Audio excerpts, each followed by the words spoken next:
Hi and welcome back to the channel, and thank you so much for clicking into this video. So in this video, we are going to know what does the POV stand for on TikTok.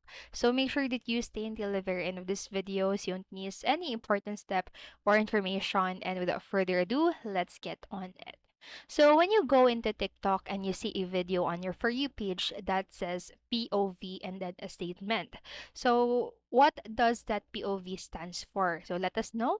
So the POV stands for a point of view. So on TikTok, POV is often used in videos or as a hashtag to indicate that the video is meant to be watched as if the viewer were present or the viewer is in a specific situation.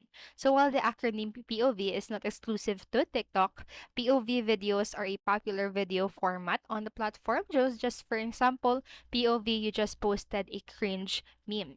So that's basically it. That's the meaning or the purpose of the POV on TikTok. So I hope this video helped you. And if it did, please make sure to like, subscribe, and hit notification bell button so you don't miss a video.